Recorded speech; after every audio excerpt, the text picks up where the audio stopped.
ಇನ್ನು ಮುಂದಿನ ಸುದ್ದಿ ಕುಮಾರಸ್ವಾಮಿ ಅವ್ರದ್ದು ಗುತ್ತಿಗೆದಾರರಿಗೆ ಕುಮಾರಸ್ವಾಮಿ ಸಲಹೆ ಕೊಟ್ಟಿದ್ದಾರೆ. 1 ವರ್ಷ ಯಾವುದೇ ಗುತ್ತಿಗೆ ಪಡೆಯಬೇಡಿ ಅಂತ ಹೇಳಿದ್ದಾರೆ. ಯಾವ ಕಾರಣಕ್ಕೆ? ದಯಾಮರಣ ಕೋರಿ ಕಿಯೋನಿಕ್ಸ್ ವೆಂಡರ್ಸ್ ರಾಷ್ಟ್ರಪತಿಗಳಿಗೆ ಪತ್ರ ಬರೆದ ವಿಚಾರವಾಗಿ ಕೇಂದ್ರ ಸಚಿವ ಎಚ್ ಡಿ ಕುಮಾರಸ್ವಾಮಿ ಪ್ರತಿಕ್ರಿಯೆ ಕೊಟ್ಟಿದ್ದಾರೆ. ಗುತ್ತಿಗೆದಾರಿಗೊಂದು ಮನವಿ ಮಾಡ್ತೀನಿ, ಯಾರೂ ಕೂಡ 1 ವರ್ಷ ಯಾವುದೇ ಗುತ್ತಿಗೆ ಪಡಿಬೇಡಿ, ಕೆಲಸ ಮಾಡಬೇಡಿ. ಆಂಧ್ರದವ್ರನ್ನ ಕರ್ತ್ಕೊಂಡು ಬಂದು ಕೆಲಸ ಮಾಡಿಸ್ಲಿ. ಹೇಗೋ ಅವರು ಕೆಲಸವನ್ನು ಕೊಡ್ತಾ ಇಲ್ಲ. ನೀವು ಹಿಂದಿನ ದುಡ್ಡು ಕೇಳ್ತಿದ್ದೀರಿ, ಶಾಂತಿಯುತವಾಗಿ ಪ್ರತಿಭಟನೆ ಮಾಡಿ, ಆತ್ಮಹತ್ಯೆ ಶರಣಾಗಬೇಡಿ. ಯಾಕೆ ದಯಾಮರಣಕ್ಕೆ ಪತ್ರ ಬರೆದಿದ್ದೀರಿ ಅಂತ ಪ್ರಶ್ನೆ ಮಾಡಿದ್ದಾರೆ. ಸುದ್ದಿಗೋಷ್ಠಿಯನ್ನು ಮಾಡಿ, ನಾನು 2 ಬಾರಿ ಮುಖ್ಯಮಂತ್ರಿ ಆದಾಗ ಯಾರಿಗೂ ತೊಂದರೆ ಕೊಟ್ಟಿಲ್ಲ. ಕಾಂಗ್ರೆಸ್ ಸರ್ಕಾರದಲ್ಲಿ ತಪ್ಪಾಗಿದೆ. ತಪ್ಪಿನ ವಿರುದ್ಧ ಹೋರಾಟ ಮಾಡುವ ನಿರ್ಧಾರ ನಿಮ್ಮ ಕೈಯಲ್ಲಿದೆ. ನೀವೇನು ಭಿಕ್ಷುಕರಲ್ಲ, ಕೆಲಸ ಮಾಡಿದ್ದೀರಿ, ಕೆಲಸದ ಹಣ ಕೇಳ್ತಾ ಇದ್ದೀರಿ. ಕೆಲಸ ಮಾಡದೆ ಬಿಲ್ ತೆಗೆದುಕೊಂಡು ಹಣ ಒಡೆದು ಎಷ್ಟೋ ಜನ ಅಧಿಕಾರಿಗಳು ಗುತ್ತಿಗೆದಾರರಿದ್ದಾರೆ. ನೀವು ಪ್ರಾಮಾಣಿಕವಾಗಿ ಕೆಲಸ ಮಾಡಿ ಯಾಕೆ ದಯಾಮರಣ ಕೇಳ್ತೀರಿ ಅಂತ ಸಲಹೆ ಕೊಟ್ಟಿದ್ದಾರೆ. ಪ್ರಿಯಾಂಕ್ ಖರ್ಗೆ ಅವರೇ, ನಿಮ್ಮ ಉಡಾಫೆ ಹೇಳಿಕೆಗಳನ್ನ ಬಿಟ್ಬಿಡಿ. ನಾನೇನಾಗಿದೆ ಅದನ್ನು ಸರಿಪಡಿಸಿಕೊಳ್ಳುವ ಕೆಲಸ ಮಾಡಿ. ಅದೇನಾಗಿದೆ ಅದನ್ನು ಸರಿಪಡಿಸ್ಕೋ ಕೆಲಸ ಮಾಡಿ.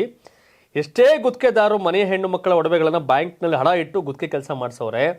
ಸಮಸ್ಯೆಯನ್ನು ಯಾರ ಬಳಿ ಹೇಳ್ಕೊಳ್ಳಲು ಆಗಲ್ಲ, ಬಿಡಲು ಆಗದೆ ಪರದಾಡ್ತಾ ಇದ್ದಾರೆ. ಸರ್ಕಾರ 6 ತಿಂಗಳಿಂದ LOC ರಿಲೀಸ್ ಮಾಡಿಲ್ಲ. ನಿರೀಕ್ಷೆಗೆ ತಕ್ಕಂತೆ ತೆರಿಗೆ ಸಂಗ್ರಹವಾಗಿಲ್ಲ. ಮುಂದಿನ 3 ತಿಂಗಳಲ್ಲಿ 1,85,000 ಕೋಟಿ ತೆರಿಗೆ ಸಂಗ್ರಹ ನಿರೀಕ್ಷೆ ಇಟ್ಟಿದ್ರು. ಆದರೆ ಇನ್ನೂ 62,000 ಕೋಟಿ ರು ನೆಷ್ಟು ತೆರಿಗೆ ಸಂಗ್ರಹ ಆಗಿಲ್ಲ. ಮೈನಸ್ನಲ್ಲಿದ್ದಾರೆ. ಇದರ ನಡುವೆ ಸಾಲ ಮಾಡಲು ಹೊರಟಿದ್ದಾರೆ ಅಂತ ಕಾಂಗ್ರೆಸ್ ವಿರುದ್ಧ ಕುಮಾರಸ್ವಾಮಿ ವಾಗ್ದಾಳಿ ಮಾಡಿದ್ದಾರೆ. ಅವರು ಸ್ವಲ್ಪ ಅಂಕಿ ಅಂಶ ಇಟ್ಕೊಂಡು ಜಾಸ್ತಿ ಮಾತಾಡ್ತಾರೆ ಕುಮಾರಸ್ವಾಮಿ. ಕೆಲವೊಂದು ತಿಳ್ಕೊಂಡ್ಮೇಲೆ ಮಾತಾಡ್ತಾರೆ. ಬಟ್ ಅದು ಕಂಪ್ಲೀಟ್ ಮಾಡಲ್ಲ ಅನ್ನೋ ಆರೋಪ ಇದೆ. ತಲಾ ಮುಟ್ಸಲ್ಲ ಹೋರಾಟವನ್ನ ಅಂತ. ಬಟ್ ಅವರು ದಯಾಮರಣಕ್ಕೆ ಅರ್ಜಿ ಸಲ್ಲಿಸಿರೋದು ಬಹಳ ಇದು.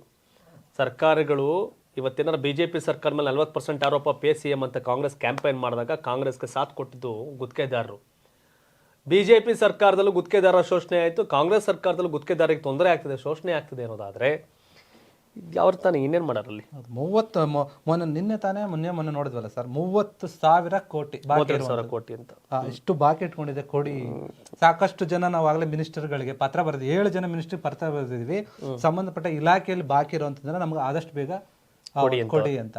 ಯಾರು ಕೂಡ ಸರಿಯಾಗಿ ನಮಗೆ ರೆಸ್ಪಾನ್ಸ್ ಮಾಡ್ತಾ ಇಲ್ಲ. ಹಿಂಗೆ ಮಾಡಿದ್ರೆ ನಾವು AAC ಅಧ್ಯಕ್ಷರ ಹತ್ರ ಹೋಗ್ತೀವಿ, ಮುಖ್ಯಮಂತ್ರಿಗಳು ಕೂಡ ಮತ್ತೆ ನೆಕ್ಸ್ಟ್ ಮನವಿಯನ್ನು ಕೊಡ್ತೀವಿ ಅಂತ ಅವ್ರು ಹೇಳಿದ್ರು. 7 ದಿನ ಗಡುವು ಕೊಟ್ಟಿದ್ರು. ನೋಡ್ಬೇಕು ಏನ್ ಮಾಡ್ತಾರೆ ಏನೋ ಅಂತ.